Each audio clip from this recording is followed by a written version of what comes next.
Sayyiduna Ali ibn Abi Talib anasema huyu mtu abada Allah 60 sanatan, alikuwa mcha Mungu, alimwabudu Mwenyezi Mungu kwa muda wa miaka 60. Ibada ya miaka 60 si mchezo. 60 sanatan wa huwa ya'budu Allah. Alikuwa mtu anasema darwesh, kama leo tunasema darwesh, kathiru al-ibada, mtu ambaye amejitenga, labda kazi yake kusimama kusali kufanya ibada tu, hana jambo lingine. 60 sanata, miaka 60. Ndio maana akatokea Ibilisi kama usudu. Vitabu vya hisi vinasema fa'ayahu ash-shaytanu, aya shaytan, huyu mtu amemchosha shetani, kwa sababu shetani hakumweza. Kila anapomfanyia mambo yake apate kuingia katika upotofu, anashindwa. Na shetani anapokuwa anamuona mtu anamshindwa, inakuwa nakata tamaa na anaumia, na anatafuta njia nyingine za ziada. Hapa alitafuta njia za ziada baada ya miaka 60 ya ibada, na akashindwa kumpotosha, akatafuta njia nyingine. Shetani ndugu zangu ni hodari. Hodari wake shetani, kazi yake hii anaifanya kutokea kuumbwa kwa Adam alayhi salatu wasalam mpaka leo, kazi yake kupotosha watu. Basi Sayyiduna Ali anasema mtu huyu alipokuwa anamwabudu Mwenyezi Mungu kwa muda wa miaka 60, huko pembeni kulikuwa na bwana mmoja ana watoto wake 4. Huyu bwana alifariki akaacha watoto 4 wa kiume na mtoto mmoja wa kike. Shetani alipoona kwamba huyu mtu mimi nimeshindwa kumpotosha, akaenda kwa yule mtoto wa kike akamtia maradhi ya uenda wazimu, aljunun. Akiingia katika kichwa chake anampagawisha na kuwa mwenda wazimu, majnun. Hizi ni hila za shetani. Na hasa ukisikia mtu anapagawa au anachagawa, utasikia mimi na marohani 2, mimi 3, mimi na jini Subyan, mwingine anasema mimi na Abu Subyan, mwingine anasema mimi basi na Ummu Subyan. Huyo na Abu Subyan, huyo na Ummu Subyan, Masubyan wanapambana. Nasema jini wangu mimi mkali sana kuliko wako, mwingine anasema mimi wao kiboko yao. Basi huyu ni shetani na amali yake, anaingia katika vichwa vya watu, anacheza na akili za watu. Watu wanakuwa wanampapatikia shetani, wanamtumikia. Nataka jogoo mweupe na mbuzi wa kijani na hivi, watu wanatafuta, wanahangaika. Shetani huyo. Basi Sayyidina Ali anasema Ibilisi akienda kwa yule mtoto wa kike akampa wenda wazimu na maradhi, kisha akatashakal katika sura ya mwanadamu, akawafuata kaka zake akawaambia, mtahangaika bure, huyu hapoi. Izhabu bihi ila rajuli fulan, nendeni kwa yule bwana yule mnamjua mcha Mungu fulani pale. Ndio tunamjua. Fayudawi, yule atampa dawa na yule ndo ataweza kumponya haya maradhi haya thaqili sana, na yule dokta yule ndo specialist kwa maradhi haya. Shetani ndugu zangu huyu anatoa njia, anakwenda mbali, anazunguka mpaka mambo anayatengeza yanakuwa sawa. Anasema maneno ya hikma, anasema man alima 6 ashya, mwenye kuyajua haya mambo 6 akayachunga akayatumikia, asha fi ridha Allah wa mata fi ridha Allah, ataishi akiwa na radhi za Mungu na atakufa Mungu akiwa radhi naye. Mambo 6. Nasema man arafa Allah fa ataa, mwenye kumjua Mungu akamtii. Wa arafa al-aduwa fa asa, na akamjua adui na akamwasi. Wa arafa al-haqqa fattaba, akaijua haki na akaifuata. Wa arafa al-batila fajtanaba min, na akajua batila kaiepuka. Wa arafa al-akhirata fa'amila lahu, akajua akhira kaifanyia kazi. Wa arafa ad-dunya fa'arada anha, akajua dunia akaipa mgongo. Asha fi ridha Allah wa mata fi ridha Allah, ataishi katika radhi za Mungu, atakufa Mungu akiwa radhi naye. Man huwa al-adu? Sasa adui ni nani? Adui ni shetani. Mwenyezi Mungu anasema inna ash-shaytana lakum aduwwun fattakhidhuhu aduwwa, hakika huyu shetani kwenu nyinyi ni adui, na adui huwa hachagui silaha ya kukupiga.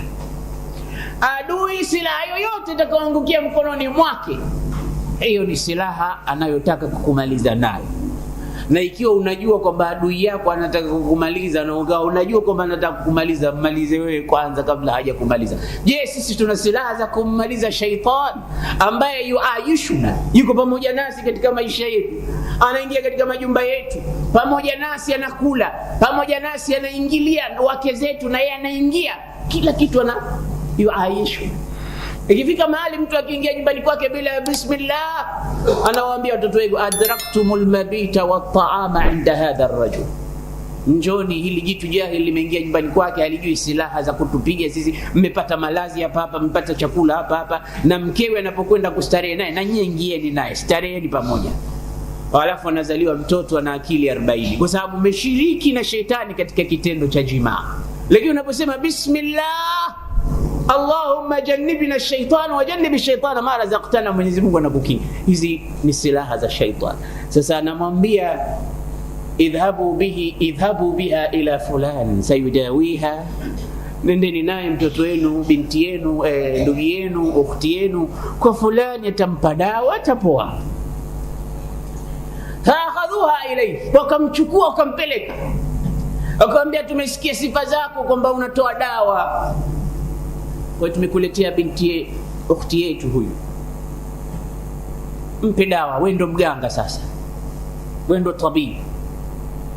وكانت المرأة في غاية الحسن، alikuwa hasna, mwanamke alikuwa mrembo, غاية الحسن، غاية الجمال، rashaqa, sifa zote za uzuri wa mwanamke anazo. Na mtihani wa wanaume ni wanawake. Bwana Mtume sallallahu alaihi wasallam anasema ma taraktu fitnatan ashadda ala ar-rijali min an-nisa, sikuacha fitna nzito kwa wanaume kama wanawake. Leo anapelekwa akapate tiba kwa yule bwana, wakati yeye mwenyewe ainaha tatahaddathani bijamaliha. Basi yule bwana akampa dawa, siku ya kwanza, siku ya pili, siku ya tatu, mpaka akapona. Kwa sababu yule aliyokichwani mwake ni yule yule ibilisi, shetani. Kwa hiyo akishikwa mkono kidogo atatulia, atajidai kurembusha macho pale mbele ya shekhe yule, atajidai kufanya uso wake mwenye bashasha na tabasum na sauti laini, kisha shetani huyo atakimbia. Shetani akishakimbia, basi mambo yanakuja, mambo mengine tadrijian, kidogo kidogo. Akamwambia huyu basi mwacheni, dawa zingine bado hazijesha, akae hapa hapa huyu, baadaye mtakuja kumchukua. Kuna dawa nyingine anasema, na laitani ungejua ni dawa gani hizo, lakini ilikuwa imeshaingia katika moyo wake shay'an min hubbi, kishaanza kumpenda na kumtamani, umeshaanza kumpenda na kumtamani. Kwa sababu zipo sehemu nyingine wanawake ukiziona unaanza kubadilika, kuchanganyikiwa. Hata kama una msahafu hapa unauficha huko mgongoni, unaanza kusema fatabarakallahu ahsanul khaliqin, kisha unasengenya, kisha unasema astaghfirullah, Mungu tusamee. Unafanya alafu unatubu kabla hujafanya dhambi, Mungu tusamee. Akasema muacheni hapa, mtakuja kumchukua baadaye. Basi mara ameona msuli, mara ameona hivi, mambo yakaharibika. Fawaqaa alaiha wa zana biha, akaanguka naye, akazini naye, akamzini. Fahamalaha, akambebesha mimba. Abada Allah 60 sanatan, kaabudu Mwenyezi Mungu miaka 60. Shetani kamshindwa, lakini kenda huko mbali, akatafuta mtu akamtia wazimu, kisha akadirect watu wampeleke kwa tabibu yule. Tabibu alipompa tiba akasema tiba nyingine zimebakia, muacheni hapa hapa, huyo amelazwa hapa. Baada ya muda akamuingilia, akapata mimba. Wallahi alazim, alinihadithia mtu mmoja kisa cha kusikitisha, lakini ni bora nikuambieni, kwa sababu itakuwa ni tahadhari moja ya kuacha wake zetu kwenda kwa waganga na mafundi. Kisa hiki cha ajabu, ilitokea mwanamke mmoja anakwenda kwa fundi au kwa mganga. Alipofika kwa mganga kwa ajili ya matibabu, au mumewe ampende au kumroga mumewe kama wanavyofanya, mganga akamwambia dawa ipo na atakupenda kuliko anavyopenda hivi sasa, itakuwa haoni isipokuwa wewe peke yako. Lakini dawa yenyewe kuna yai, hili yai limeshaandikwa maandishi na lina dawa hili yai linatakikana tulitie katika sehemu yako ya siri. Naam, si utakupendwa wewe? Basi hili yai tulitie kupitia tupe yako ya mbele, liingie huko ndani. Hii ndo dawa yenyewe. Subhanallah. Mwanamke akakubali. La haula wala quwwata illa billah. Kwa sababu gani? Anataka kupendwa, anataka mambo yake yawe.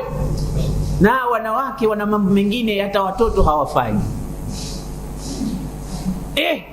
Yai liingizwe huko, alafu nasema ndio nakubali. Kaeka miguu vizuri, yule mganga kachukua yai ati analitumbukiza kule. La haula wala quwwata illa billah. Likawa haliingii lile yai. Akasema ili yai haliingii mpaka itabidi tufanye taratibu nyingine, nyinyi mnazijua. Basi zikafanyika hizo taratibu ili yai lipate usahali wa kuingia kule ndani. Hatima yake akamuingilia yule mwanamke. Alipomwingilia hakuna tena yai kuingia kule ndani. Ndio alikuwa matlaba yake mganga. Jamani, waganga wengine sio wengine, wengi wao kwa ni madajjal, ni watu ambao mtume kakataza watu wasiende huko. Laisa minna man tatayyara wala tutayira lahu wala man takahana wala man tukuhina lahu wala man sahara au man suhira la. Si katika sisi mwenye kwenda kwa wachawi na waganga au mwenye kuroga au kurogewa. Sasa ilivumbuka vipi kwamba huyu mwanamke kenda kafanywa amali hiyo? Kwa sababu mumewe alimwambia ukija ukizini siku yoyote itakuwa talaka yako. Sasa alikwenda kwa mganga, hakutarajia kuzini. Hatima yake mganga kamzini. Sasa narudi, angalia yalivyokuja hayo mambo, mpaka anambia mume wangu, unajua kama uliniambia mimi nikizini umeniacha. Nimezini lakini sio kwa kutaka kwangu. Ilikuwaje? Mganga alikuwa anapitisha yai huku, ikabidi afanye mambo mengine, akanifanyia hivyo. La haula wala quwwata illa billah. Ndio maana tukasema hizi shirki, mfano wake kule Kenya kilitokea kisa kama mfano wake. Eti mwanafunzi wa darasa la 8 anataka kupasi katika mtihani. Ili apasi katika mtihani, kenda kwa mganga. Mganga akamwambia dawa ya kupasi ipo, lakini inatakikana uingie ndani ya kaburi ambalo hajazikwa mtu. Kisha ndani ya kaburi hilo upakwe hii dawa. Sasa unaye wewe mtu akukupaka dawa? Akamwambia sina. Kwani dawa hiyo inapakwa wapi? Hiyo dawa inapakwa katika sehemu zako za siri. Kwa hiyo kama huna kukupaka hiyo dawa, mimi nitakusaidia. Kamchukua usiku kwenye kaburi ambalo limechimbwa, wakaingia kule ndani, hakumpaka dawa isipokuwa alimuingilia. Sasa wewe huwezi kutafuta njia za kuingilia mpaka uwadanganye watu, kwani wewe huoi? Basi mambo haya ni mengi katika mambo ya sihiri na uchawi na uganga. Basi yule bwana baada ya kumfanyia tiba, baadaye akampenda na akamuingilia na akabeba na mimba. Baada ya kubeba mimba sasa ikawa fedheha. Ikabidi shetani sasa akarudi tena kwa wale ndugu zake. Akamwambia, mnajua kama yule bwana mlompelekea kijana wenu, mtoto wenu kwa ajili ya matibabu, sasa hivi matibabu yamekuwa makubwa zaidi. Wale watoto wakapata safari, wakasafiri. Shetani akaja tena kwa huyu bwana akamwambia, unajua kama hii ulofanya ni aibu, na wenyewe wanakuja sasa kumchukua mgonjwa wao, wamemleta mzima au wamemleta mmoja. Sasa watakuja kumpata ni wawili. Watauliza ilikuwaje, utakuwa wewe, watakuua hao. Na nikupe siri, mganga anaambiwa, yule bwana Abid anaambiwa na Ibilisi, nikupe siri, hiki kitendo nimekifanya mimi mimi ndo nilomtia wazimu huyu, kwa sababu ulinishinda siku nyingi sana. Wewe unakuwa na sala nyingi na ibada nyingi, umenishinda siku nyingi, nimekuhusudu sana. Hiki nimekifanya mimi, wazimu nimemtia mimi, na hapa amekuja hana wazimu ana chochote, na umempa dawa, na hivi kumuingilia sasa, nimekuingiza mimi katika shimo hili sasa, na hakuna atakaye kutoa hapa isipokuwa mimi ndo nilokuingiza hapa, na mimi ndo nitakaye kutoa. Kwa hiyo nisikilize mimi, utafaulu. Kama hutaki kunisikiliza, nitakufanyia zaidi ya haya. Nimekusikiliza, ikawa hana njia. Nimekusikiliza, unasemaje? Sema, nitakutii. Akamwambia huyu mtu muue kabla wenyewe hawajaja kumchukua, na ukishamuua mzike kabla wenyewe akija, utawaambia matibabu yalishindikana mpaka kata roho. Alipokufa nimemzika, muue. Akasimama akambinya kwa akamuua. Baada ya kumzini na kumbebesha mimba, sasa anakuja na muua, anaua nafsi. Kidogo kidogo tu unafanya madhara. Akamuua, akamzika wale watu. Sasa walipokuja, shetani ndio mwanzo kuwafuata, akawaendea katika ndoto usingizini. Kila mmoja akamuotesha, akamuonyesha katika ndoto kwamba huyu bwana amemuua binti yenu, na baada ya kumuua binti yenu amemzika, na nyie wenyewe hamupo. Kwa hiyo msikubali kitu chochote, lazima huyu bwana kayafanya mambo. Wa kwanza ameota ndoto hiyo hiyo, wa pili ndoto hiyo hiyo, mpaka wanne. Ikabidi wale mabwana asubuhi walipoamka, kila mmoja anasema laqad ra'aytu al-barihata ar-ru'ya au laqad ra'aytu al-barihata ru'ya ghariban. Usiku jamani, nimeona ndoto ya ajabu. Hiyo ndoto, je, mnataka nikusimulieni au niiache hivi hivi? Nasema tusimulie. Mtu wa kwanza aliposimulia, wa pili anasema wallahi wa ana raaitu mithla ma raait, ulichokiona wewe na mimi nimeona hicho hicho. Na wanne naye anasema hicho hicho ndicho nilichokiona. Wote wameota ndoto moja. Anasema lazima hapa kutakuwa na habari. Sasa usipojua tusema huyu Mungu tu lazima anataka kutupa risala na message. Na ibilisi mara nyingine yumo humo. Mara nyingine wewe utasema haya mambo Mungu ndo kanifanyia haya mambo, kumbe ibilisi. Yastati'u an yuzayyina li ibni adam su'a amalihi fayarahu hasana. Basi wakasema lazima kuna jambo, twendeni tukaulize vizuri ilikuwaje. Sasa kabla hawajafika kule, ibilisi akaenda akamwambia yule aloua, hawa vijana bwana, sijui nani amewapa habari, wameshajua na wanakuja kukukamata, wakupeleka kwa mfalme wao, na wewe hatima yako mbaya, unaenda kunyongwa. Sasa utanisikiliza nitakachokuambia nikuokoe? Kaambia nitakusikiliza.